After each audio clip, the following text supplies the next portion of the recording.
একটা দলের মনোবল, শক্তি, অনুপ্রেরণা কিভাবে বদলে দিতে হয়, কিভাবে একটা দলকে শূন্যতা থেকে পূর্ণতার চরম শিখরে পৌঁছাতে হয়, সর্বে হারানো দলটিকে কিভাবে বিশ্ব চ্যাম্পিয়নের মুকুট পরাতে হয়, তাই সব যেন করে দেখালেন আর্জেন্টাইন কোচ লিওনেল স্কালোনি।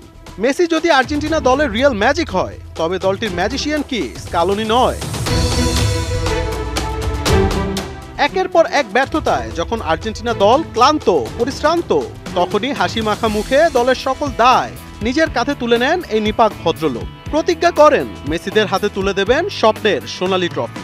নিজের দেয়া ওয়াদা অক্ষরে অক্ষরে পালন করেন এই মাস্টারমাইন্ড। 6 বছর সাথে থেকে আলভেসেলেস্তাদের হাতে তুলে দেন কোপা সহ মোট চারটি আন্তর্জাতিক ট্রফি। সাম্পাওলির বিদায়ের পর আর্জেন্টিনা ফুটবল ফেডারেশন পড়ে যায় অর্থ সংকটের বিশাল সমুদ্রে। তখনই ত্রাতা হয়ে নাবিকের বেশে হাজির স্কালোনি। দুর্গম সমুদ্র পাড়ি দিতে নামেন আটঘাট বেঁধে। পথ সহজ না হলেও লক্ষ্য ছিল অটুট। ধরতে যে হবে বিজয়ের নিশান, যেতে হবে বহুদূর।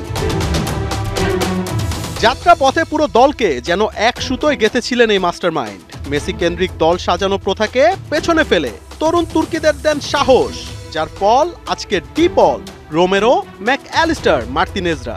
তার মূল মন্ত্র ছিল একটাই, খেলো মেসির জন্য, তবে মেসি কেন্দ্রিক নয়।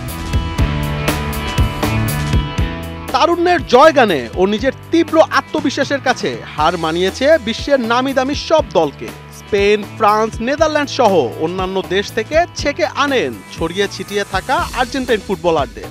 তার মূল শক্তি তার স্ট্র্যাটেজি, প্রতিপক্ষের দুর্বলতা যাচাই করে সঠিক ফরমেশন, সঠিক সময় নিখুঁত সাবস্টিটিউশন, কিংবা রক্ষণকে ঠিক রেখে দুর্দান্ত আক্রমণ। এই সবই ছিল তার স্ট্র্যাটেজির অন্তর্গত, যাতে তিনি শতভাগ সফল।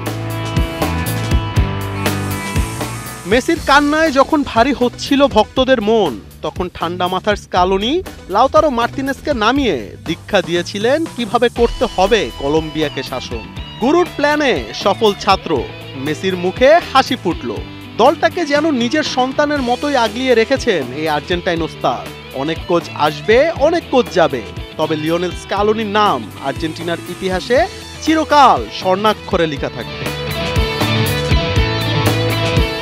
মোহাম্মদ আদনান, ৭১।